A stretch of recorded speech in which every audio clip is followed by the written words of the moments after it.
Okay, good evening, folks. Thanks to everyone for joining. I'm Malcolm Dickson, Director of Street Level Photo Works. This is the fourth close-up artists, photographers talks that we've been undertaking during lockdown, in addition to our In Focus sessions.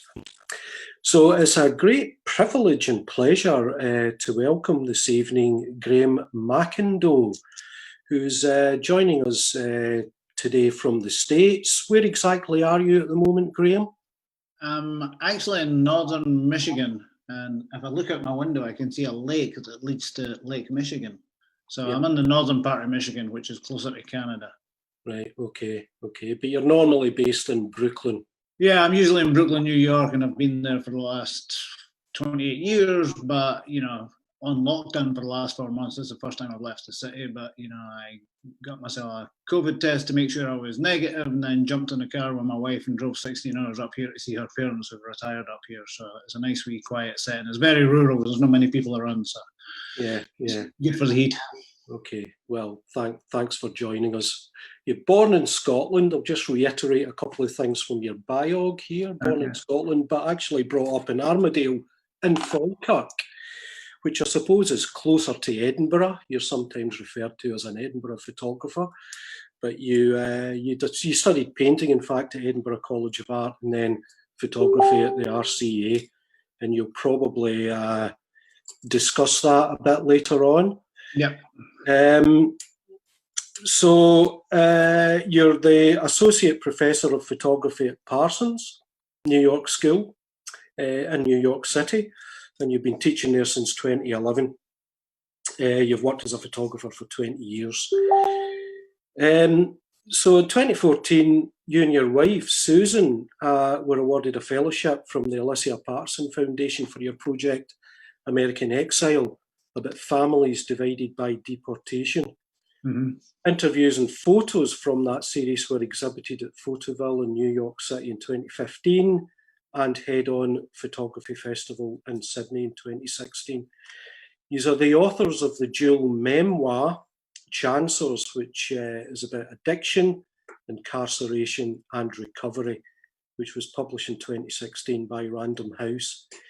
You've also co-curated the exhibition Beyond Addiction, Reframing Recovery at the Arison Galleries in the New York School in 2018, and whereby you were awarded a faculty research grant to pursue a project about recovery.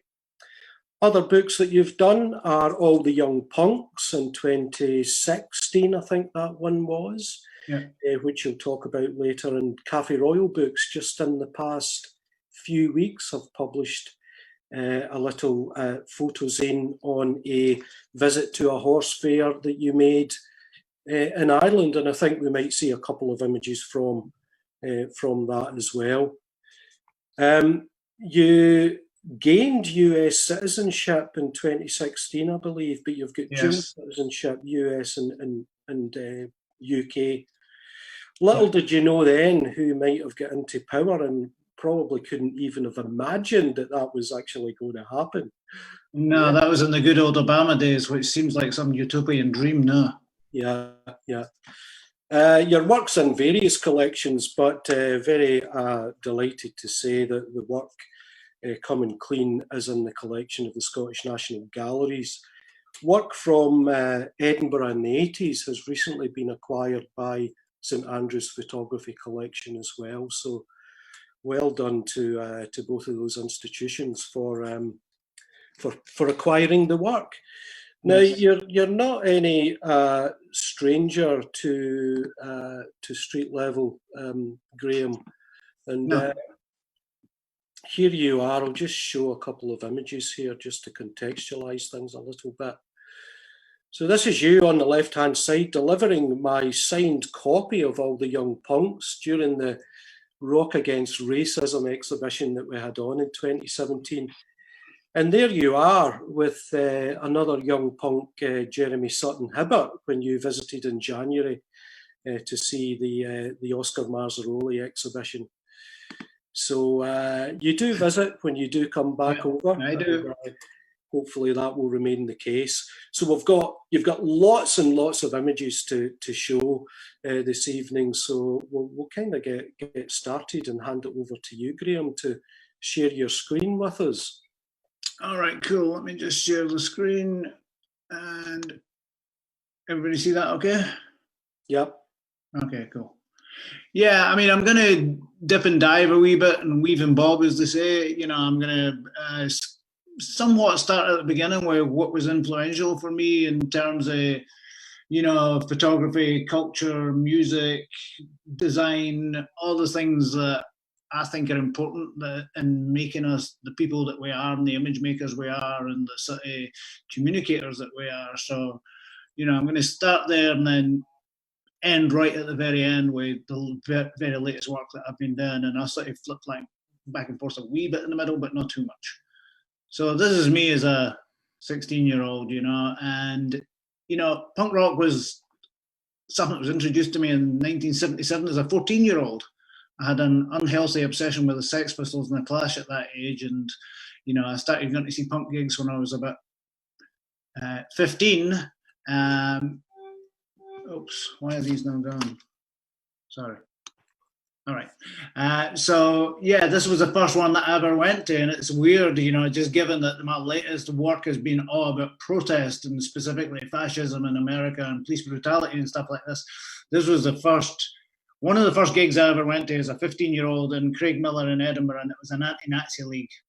A friend of mine sent me this, you know, and I hadn't seen this. There's a band called the Scars, a very good Edinburgh band from the punk days in the 70s. And yeah, this was my first introduction to not only protest, but protest music and, you know, politics and racism and all that sort of stuff. So it was really nice to come across this picture and have it sent to me by my friend Lenny, who played in a lot of punk bands over those years, and we're still friends even all these days. Lenny Helsing?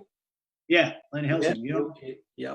And you were only 15 at that point, yeah? I just turned 15, yeah. So yeah. I, you know, spiked my hair up, put on my punky gear and went into Edinburgh on the bus, you know. And we got hassled by all these heavy metal guys on the way back, actually, you know, but there you go. And, you know, that's the sort of environment I grew up in. It's not that it was a Thatcherism. It was those grim days of the sort of late 70s, early 80s, you know, and we were always, this is us burning a mattress on some spare ground near our houses, you know. And, I mean, that's kind of how we grew up, you know, and that's how punk music became important to us, because it was different for everyone. It was like sort of really just engaging and different and intriguing. And I'll touch on that later, but that's just an intro to where I came to and what my life was like around that time as a young teenager in Scotland. It was actually Broxburn. I don't know why it says Falkirk, Armadale. Armadale is the Facebook thing. But I grew up in Armadale and then Broxburn. You know, not much difference. It's all Central Belt stuff, really. And so I'm going to go straight to, like, photography. How did I get into photography? Why did photography resonate with me? And in the 80s, you know, I went to Edinburgh Art College and I studied painting. I really wanted to be a painter, you know. I liked to look at it. I liked to fancy it. Stephen Campbell was a big painter at that time. Peter House and Ken Curry, the Glasgow School. I was like, oh, this is Barry. This is great. I'll get into this. And I went there and I was a no bad painter, you know. And then I met this girl when I was in my second year, and she had been to New York. She's a bit older than me, and she'd worked in there in New York a wee bit. And she says, why don't you come for the summer with me? So I got a wee bit of college money and I went to New York. I wandered around with a wee 35mm basically point and shoot fixed lens thing. And I took pictures everywhere. This is on 125th Street in Harlem. This is just 6th Avenue. Actually, it's right around for where I teach, actually. That church is just around the corner. It's in 6th Avenue and 13th Street, New York. Back in the 80s. I don't know if the guy stole the bike or what he's doing with two bikes, but I kind of like it, you know. And so I wander around with this wee camera, just taking tons of pictures in New York. This is a Williamsburg Bridge. I don't even know what to close the, you know, this area is all gentrified now, you know. It's all Starbucksy and, you know, posh. But, you know, I took all these pictures and it was like, you know, it was such a brilliant thing. My idea was to do paintings for them when I got back. But I actually liked the pictures that much that instead of doing a wee painting show, I had a wee photography show, and this was it. Graham MacIndoe, 1986, New York, School of Drawing and Painting. So I got a wee bit of jip for that, you know, not coming back and showing paintings and stuff like that. But by that point, I was firmly into photography, and this was the point that I met Murray Johnston saw this exhibition. He used to be director of stills, and he had just started a photo department at the art school, which I knew nothing about. And he came to me and he says, "Pictures are great, but they're terrible prints," which they were. And he taught me how to print on Record Rapid and took me into the darkroom, really took me under his wing. And I had very little knowledge of photography, very little talent, very little prospect as a photographer, I imagine, at that time. But he nurtured me, he taught me, he showed me books. He introduced me to great people like Dave Williams, Robin Galanders, Murdo MacLeod, and I met other people through them. And so my passion was blossoming at that point, and there was kind of no turning back. So I took it upon myself to just go out every weekend when I wasn't in the painting studios, and I had a wee bit of backlash against the Colin Baxter mid-80s Edinburgh, you know, the picture postcardy stuff. It sort of got my back up a wee bit. It was all right, but you know, those long lenses with the nice hazy skies and all that sort of stuff. And it wasn't how I grew up, and it wasn't the Edinburgh that I really associated with. So I took it upon myself to wander around with a camera and just show the Edinburgh that I saw, the working class Edinburgh, the real Edinburgh, behind the scenes, behind the tourist finesse, you know, facade, sorry. And so I wandered around taking all these things, and Craig Miller and, you know, Wester Hales or Pilton or wherever. You know, I did a lot at Powder Hall dog races. I went into bookies shops and took pictures of people. I went to student protests. I went to punk gigs.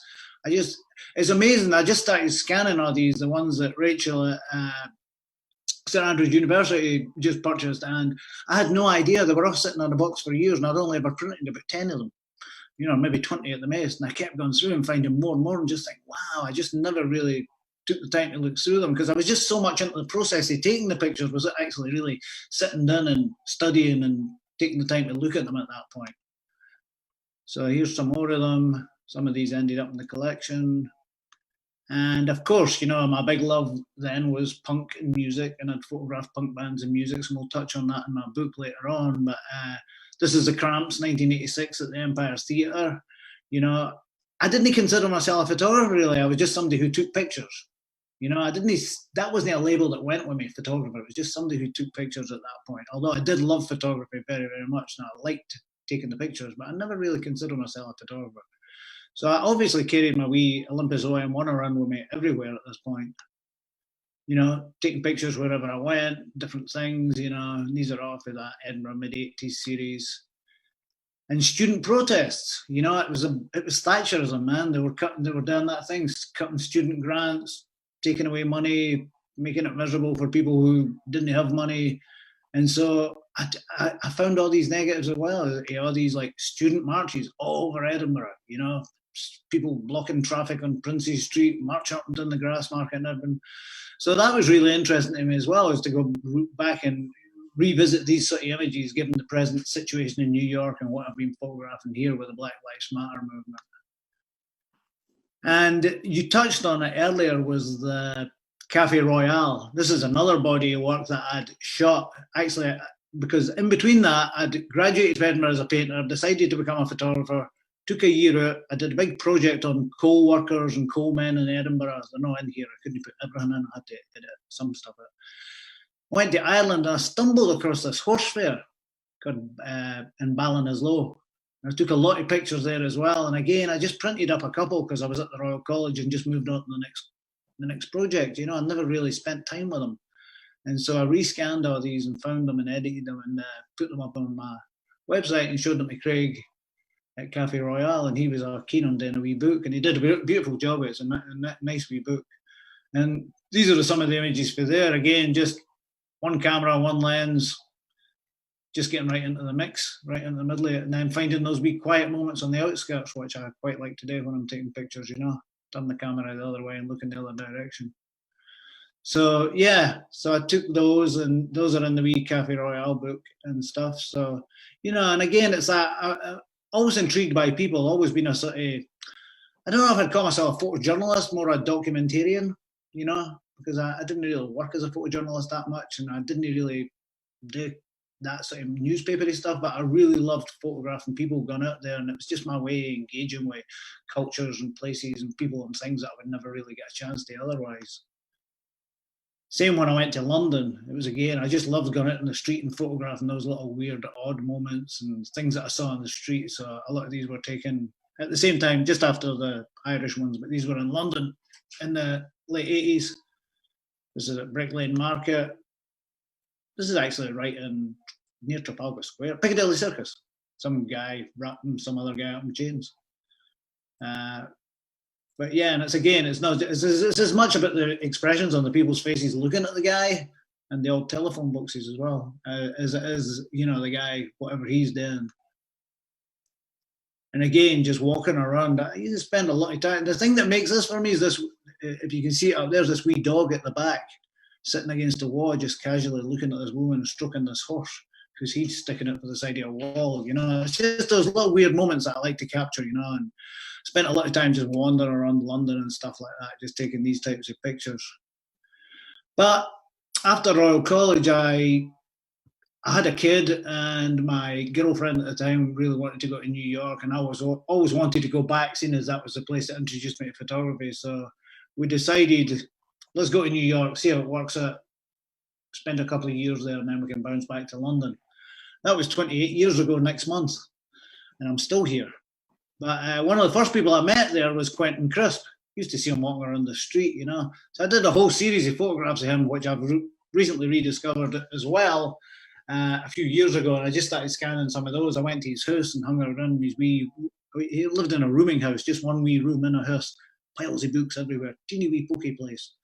I used to meet him in the street sometimes, do some pictures. And so, always taking pictures. And I was working in an art gallery at the time to get my visa to stay. And, I wasn't really interested in working as a commercial photographer. I've never really done any commercial work to this point. Maybe one or two wee things back in the day in London, occasionally if somebody asked me, but didn't go pursuing it, didn't have a portfolio, didn't really see myself as being that guy, but always still taking pictures.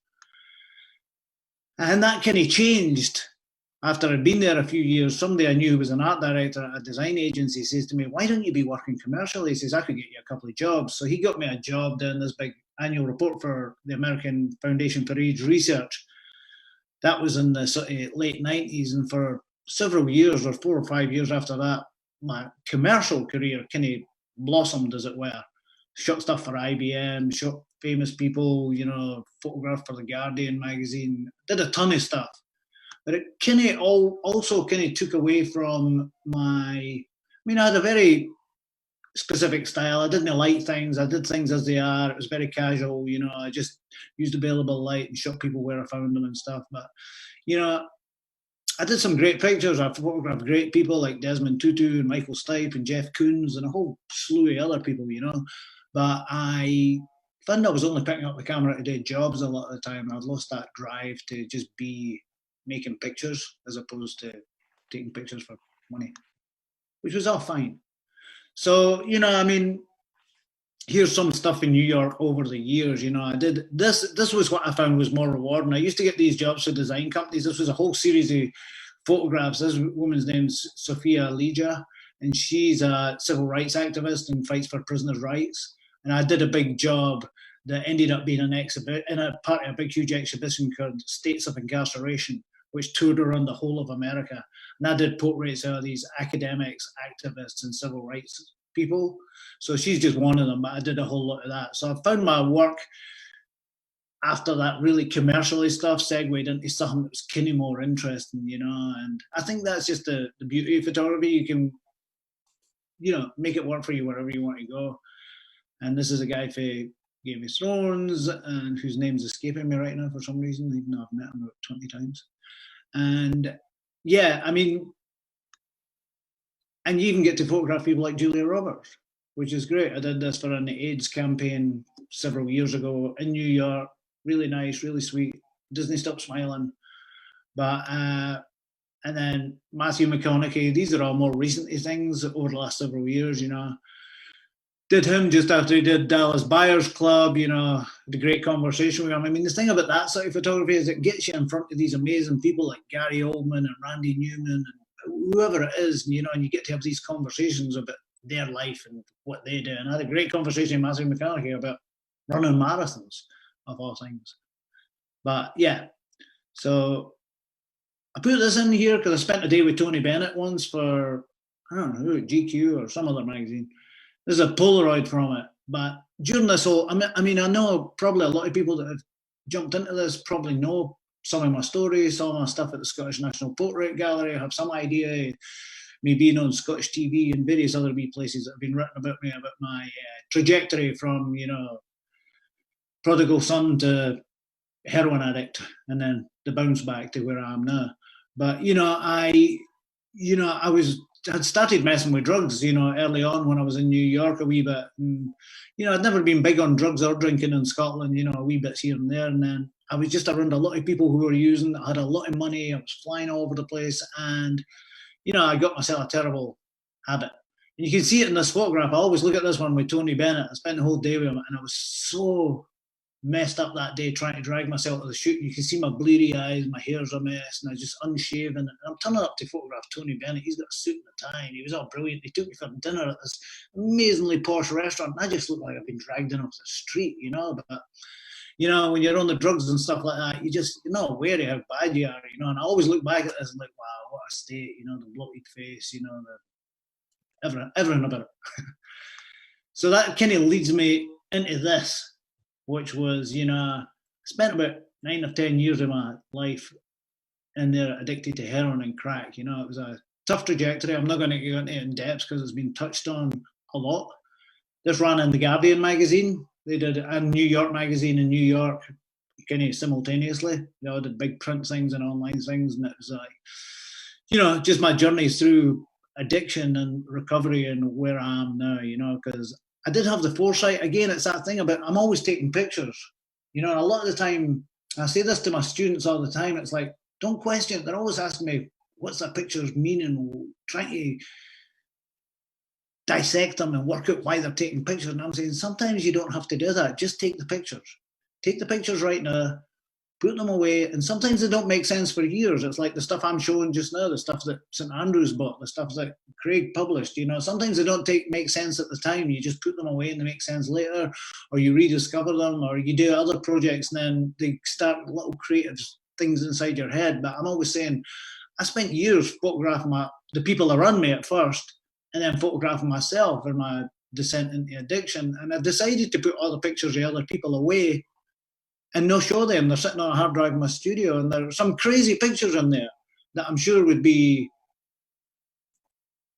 up for publishing by anybody. But my thing is, it's like, do I have the right to show those people's images? And some of them are dead, some of them are alive, some of them are clean now, some of them are women who've got their kids back in their lives. And it's, for me, it was an ethical problem for me. Is like, how do I do that? Was it feeling like the internet's everywhere, people can find everything, and the stigma that comes with addiction is something that's really tough to get over. And I know that, and I'm kind of privileged and had a lot of doors open for me, but for other people that's not the case. So luckily I had loads of pictures of myself, tons of them, and so I edited through them and made that body of work that ended up in those magazines, then in the Scottish National Portrait Gallery. Here's another one here, but they're on my website. People can go and jump into them. If you Google me, you'll find out everything you need. And that's my wee mam outside the Scottish Portrait Gallery, you know. She went through a really tough time, you know, with my addiction, you know, as did my dad, you know, because in the throes of addiction, you tend to be a wee bit selfish and you're not really unaware of the pain and suffering you cause other people. So having the show and my mum come into my talk there and coming and looking at the photographs and me explaining what happened to me after doing a lot of therapy, CBT therapy, cognitive behavioural therapy, and working at what causes these sort of things. That was a big breakthrough for my relationship with my mother, which was really great, you know, really, really good thing, you know. So, you know, photography has its uses beyond just being pictures on walls, you know, it can be therapeutic. There was a lot of feedback for this for a lot of people, you know, and my cousin's daughter, who's married to a brilliant guy called Kev Neary, works a lot with people in recovery and formerly incarcerated. He was just on the Panorama last night. And he's a brilliant guy. And I was hoping to do something with him this summer, maybe potentially, or talk to him about it, but maybe next summer after the COVID's done, working with people with the work that he does around addiction and recovery and getting people better and, you know, trying to get rid of the stigma that goes along with that. And again, he's formerly incarcerated heroin addict himself, and it's like giving voice to the people that are actually been through these sort of things. So after all that, I was at my mum's and I found this wee picture of me, my pal Dave, 79-ish, got my PVC pants on, my leather jacket, my orange dyed hair. And I started rifling through these boxes at my dad's, and I found some other ones. I found all these old pictures of gigs that I went to. This is the Clash in 1980. This is the Cramps in 1979. And so I started pulling them all together, and I thought, I should do a book of this. So I did this book, the one that I gave you, called All the Young Punks. And it was quite a departure from my style. And the guys that wanted to publish it were just like, designed it with Pentagram and we published it with another publisher. They wanted to just do a Xerox. Let's make it punky. Let's make it like sort of rough and ready. But I wanted to use a wee bit of my skills as a photographer and my design pals at Pentagram to came up with this idea of rephotographing all the stuff, the old badges, the old Joy Division records, and just making them something different as opposed to just that obvious like Xerox typey fanzine. So this is how the book went. It was all these like old badges that I got at concerts, and you know I did see Joy Division, and this old Joy Division flexi disc and old Clash tickets for '78, and a Clash fanzine there with Elvis on the Clash London Calling thing. So I did the whole book like that, and I found it was really brilliant, you know, and I sold a bunch of these to different people that were interested in them, and I had a wee exhibition in New York of them, and it was just pushing myself into territory that I'd never really done before, and I really enjoyed it. I really enjoyed that type of image making and not, you know, feeling the constraints of like, oh, it's something different. I'm not a still life photographer. And I did it all available light with just tiny wee setup with different coloured seamlesses. And it was great. Old handmade tapes with Sex Pistols and Susie and the Banshees. So yeah. So that was that. That was a really brilliant wee project. I really enjoyed that. And I'm thinking of redoing the book with some other different pictures in it. I keep getting asked by people. Yeah, it's a wonderful setup, Graham, that you've created in terms of making these scraps of your life quite monumental in this sense. It's lovely in that respect, you know. There's more. Yeah, I mean, when you have all these records of what you've been through for teenage years, all the way through the good, the bad, and the ugly, and you start stumbling across them, it is. I mean, some of it's traumatizing, some of it's really funny, and some of it's like totally enlightening. But yeah, I mean, it is. It's nice to excavate that stuff and make things out of it, especially when it resonates with other people. Yeah, there's a kind of aspect there of putting fragments of your life back together again, isn't there? Yeah, there is. Yeah, it's like rebuilding a jigsaw that gets thrown in the scrap heap or a skip, and you get all the bits and you try to put them all back together again. There's some bits missing. I mean, I have a lot of regrets about missing negatives and missing photos that come back to haunt me at 3 o'clock in the morning sometimes, you know, like, you know, just whole big chunks of photographs that were negatives that I lost during my addiction, you know, because I ended up incarcerated and almost deported and lost all my stuff. And, you know, I mean, I did manage to hang on to a lot of stuff, but it's the missing stuff that gets me, you know, where did that go? And I know where some of the negatives went. They went in a skip. I remember quite clearly. But anyway, I always look at it like this, like the missing stuff's a pain in the arse, but the stuff it makes the stuff you've still got all the more precious. So, and you know, after I'd done that, you know, I was still really into music. So, you know, I always used to go to gigs and everything like that. And so, you know, I was teaching by now, I was getting wee bits of commercial work, but I wanted to keep that ball rolling. I was inspired by that book. So I started going to concerts more and taking pictures and trying to get backstage passes and photo things to get right to the front and stuff like that. So I've been doing that off and on with tons of bands. You know, sometimes I get paid, sometimes I don't, sometimes I just do it because I like the band. But this is Nick Cave.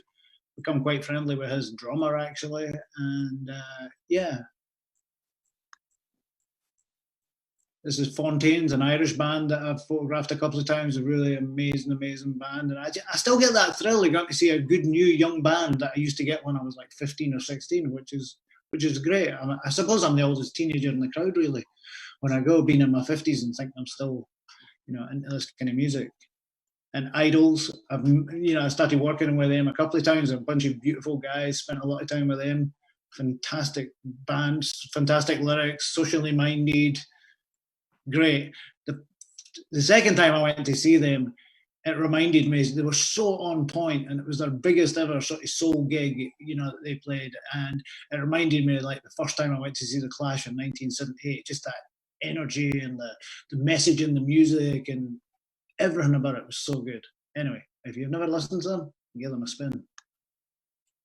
And these are just little, you go to these little gigs in all these little clubs around New York. I don't know what's going to happen with them. I had about 20 gigs on the roster and they've all disappeared because of the COVID. But yeah, I love going to these gigs and getting up on the stage and, you know, being in the mid-state. And that sort of brings me to these guys. This is a band some of you might know or some of you might not know. It's called The National. They're called The National, sorry. And this is a big outdoor festival in Cincinnati, Ohio. And I'd photographed him. I'd met this guy on the left here with a wee hat on, Scott, who's a bass player. He worked at a design company when I first started working commercially. I met him about 25 years ago. We became very close friends because we were both into music and we used to go to gigs together, and we still do. We went to see Idols together and a few of those other bands. And then I met the singer, Matt, who also worked at a design agency. And I did some work for them, some commercial work, like magazine stuff. They were always redesigning magazines and doing little things like that. So they were telling me, oh, we're in a band. You want to take some pictures of us? And I was like, all right, everybody's in a band, isn't they? So I'd go and see them playing these tiny wee clubs with about 16 people, 20 people, you know, and half of them didn't like them, probably. And, you know, I took all the press photos and I lost a lot of pictures of them as well, unfortunately. But I did all these pictures for them and we remained friends. And so what happened was that once I got over my addiction, I realized that they had become this really big band in the time that I'd concentrated on addiction, you know. And so I rehooked up with them, you know, and they asked me to do a few wee shoots for them in the studio. Then a couple of albums ago, like 2011, I did Trouble Will Find Me, and then they asked me to do something else, promo pictures, and then they kind of brought me on as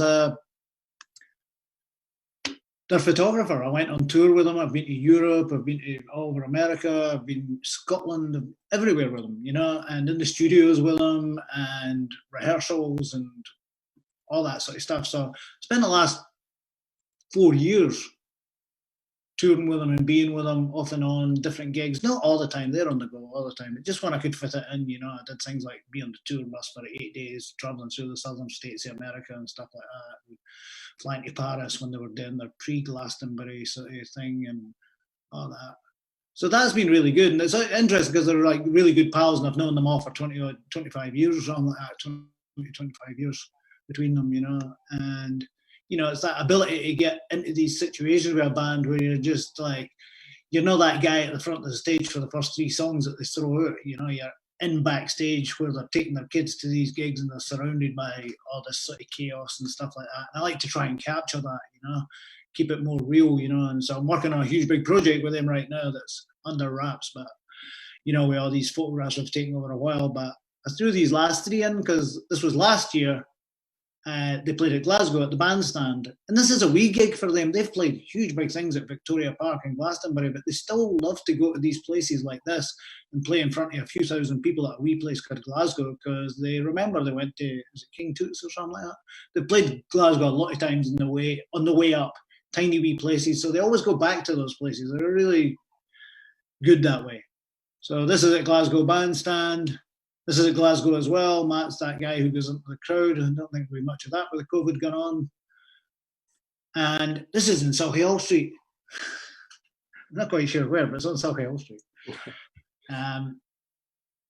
So yeah, I mean, that's been a great one for me because I've made videos for them. I've been basically on their payroll as well, which is always handy.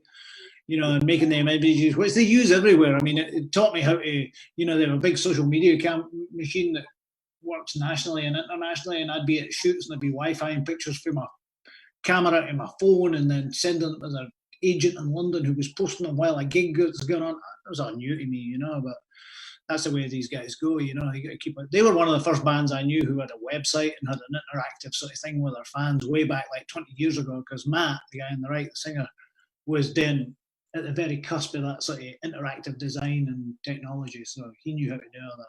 That's outside the ABC, Graham. That's outside the ABC, another is that what it is? Gig venue, just the back of. Oh, that's right. Yeah. I remember now. I did have a really good one of the two of them drinking Iron Brew, but I couldn't find it last night. And just throwing these in here a wee bit just to show what I've been doing lately as well is like, I'm a big runner. I just got back in for running I was cycling this morning, but I ran 10 miles yesterday. It's like running is a big thing for me. I did it as a teenager, and and it faded away. And then it was a big part of my recovery was running. Running as a sort of therapeutic and spiritual thing as much as a physical thing. And so I started photographing all these running races in New York over the past 4 or 5 years, and it's these urban races where they run them at night across the bridges and through the East Village and back again into Brooklyn. They're unsanctioned. There's no permits, there's no police, there's no nothing. It's kind of the anarchy of the running world. And so it's been really brilliant. And I've done a few jobs. They've created a few jobs for me and stuff like that, and also resulted in people noticing my work and stuff like that. And I've met some brilliant people through it in the running community. And actually, the guy second for the right on there with the curly hair is Ashley Gilbertson, who's a very good photographer and a great runner as well, and a pal of mine. And so, yeah, it's running across bridges and stuff like that. And, all these things that it's just like, I started taking pictures of them, and it's just like, you're just recording these things. Then when I look at the archive of pictures, I've got all these guys running and women running all over the place, and the portraits that I took of them over the years. It's a great wee body of work. And, it's always good to have them in the back burner when somebody comes to you and interested in a portfolio for a specific project or a client or a job, So, and also it keeps me engaged with runners because I'm very big on the running, especially this type of stuff, in New York. It's so brilliant. So I'm going to come back just jump for that into this, which is protest photography. And so I'm kind of interested in the ethics of and the who, what, why, where's. And these were taken at the Women's March, the very first Women's March in Washington when Trump just got in. And, it just took me back to when I was there. It was an amazing moment, and it just took me back to that protest thing. What is protest about? And thinking back to the student days when we were protesting and sort of what is it that drives people out into the street, And this is the inauguration, the Trump inauguration is a few days after the Women's March. And, what went down there with people getting tear gassed and things getting set on fire and riot police everywhere, and just how this has led to the point we're in now. This was the start of it. Peaceful women's protest, bit of rioting with Antifa, which is all good. And then we're here. We're right here, right now. George Floyd gets killed on a camera, goes out there, chaos. So I'm in the middle of Brooklyn and I'm hearing about this, and I go to the first march and, I start taking pictures. And I go out there and I'm at these things where the police are trying to come between the protesters, and it's kind of mayhem in the first few days. People are breaking into shops. This guy's got an axe, that's what they came prepared for, And it's like, I'm not condoning or this, but I'm not condemning it either, because there's got to be things that lead to this sort of behavior, and oppression leads to strange behavior in people, and especially racial oppression and racial injustice and people being killed in the streets in New York and people never being held accountable for it, which is the main problem. But that was only the first few days, that sort of chaotic stuff like that. And then this as well. This picture shocks me still looking at it. Like, this guy's killed, he's been hit with a truncheon, but half the people looking on are black as well. And it's like, it reminds me of a picture I saw in Soweto years ago, during apartheid, and it's just like, how does it get to this, where you've got all these militarized cops beating on guys on the ground? It's crazy. And then I just started photographing, going to these different events and trying to find those quieter moments and people who had signs and were doing things like my future grandchildren's lives matter, and it's like, Black Lives Matter. And I'm not down with it, all lives matter, because I keep hearing people saying that, or you see that, and it's just like, it's not the point though, the point is that black people are being killed every day in America on the streets and brutalized. You just have to Google it, and until they're treated equally well, then you can say all lives matter.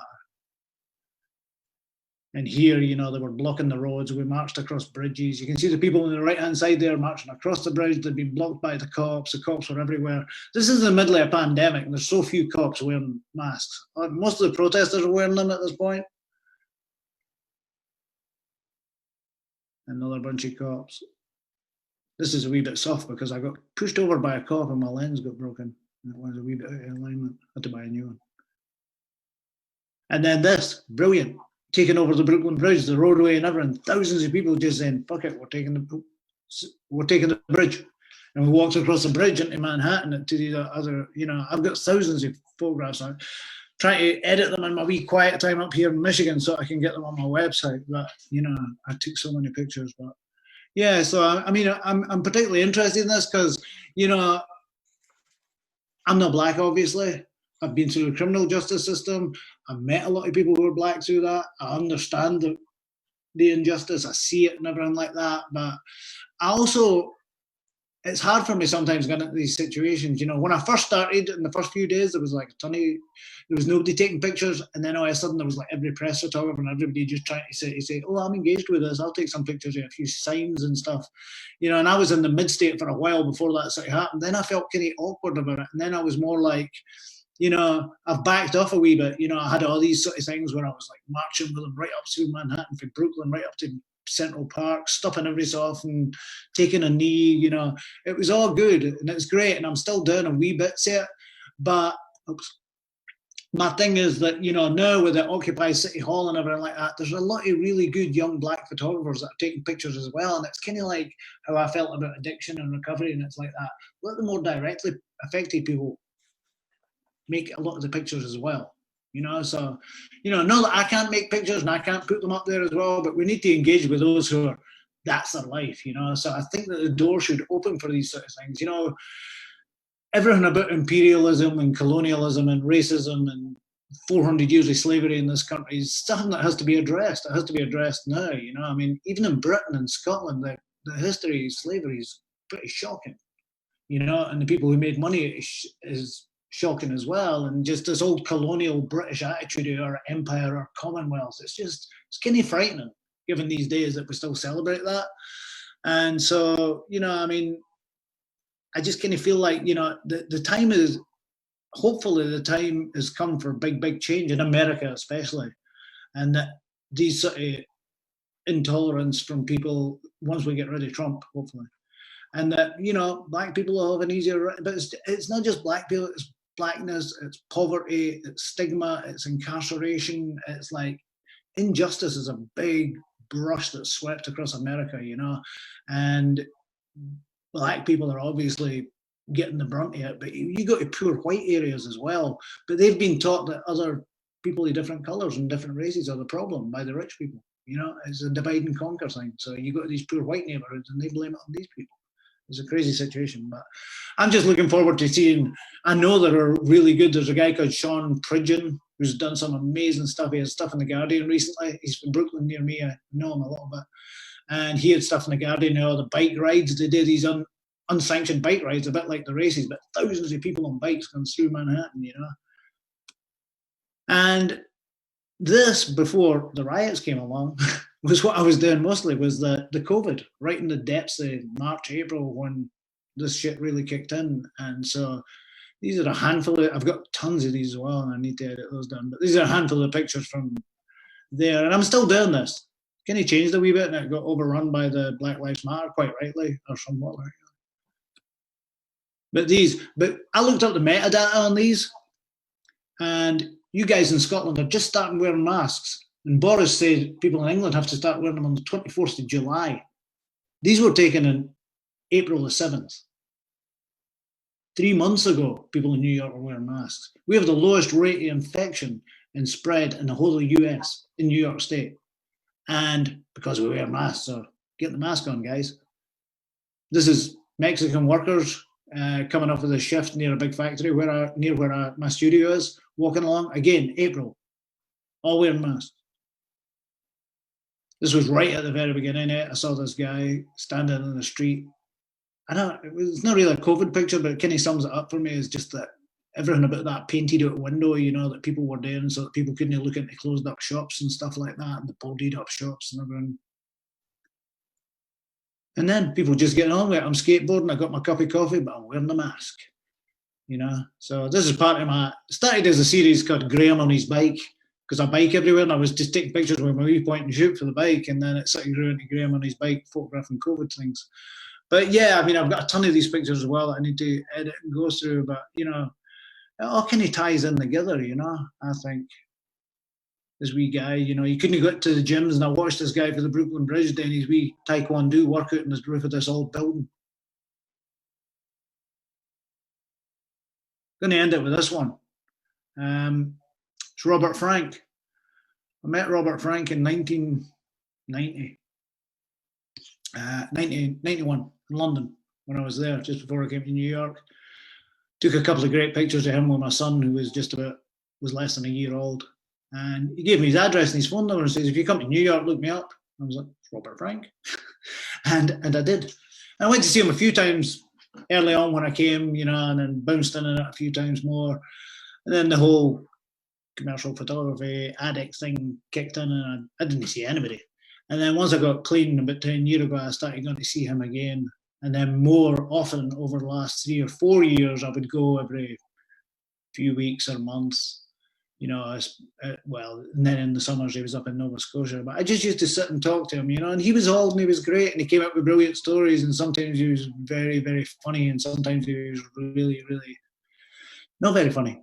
And, but he always had a lot to say about specific things. So, yeah, I spent a lot of time with Robert Frank, and this is a colour photograph of him. I've got a lot of black and whites, but I remember him telling me, that my work has moved more into black and white lately. He did this whole thing. I was asking about the photograph, and he goes, I love black and white. He says, because I think there's a famous quote from him saying that black and white is the colours of hope and despair. And that's always resonated with me like that. And he said something about, I don't want to take this great picture of something meaningful and there'll be a red colour in the background that's totally distracting people, or something that really needs the attention of somebody, and all I can think about is how beautiful the blue sky is. And he went on this whole rant about what he thought was the difference between black and white.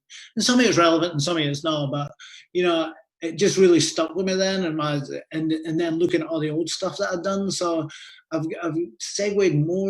moved more into that sort of black and whitey stuff, and I like it. But I do still take colour pictures as well. And anyway, Robert's been a great influence on me when I first got introduced to his work, and it was amazing that I got to meet him so many times and got to hang out with him and got to sit with him as he went through boxes of old contact sheets and photographs for the Americans and his time in Peru, and talk through them with me, because he had a little bit of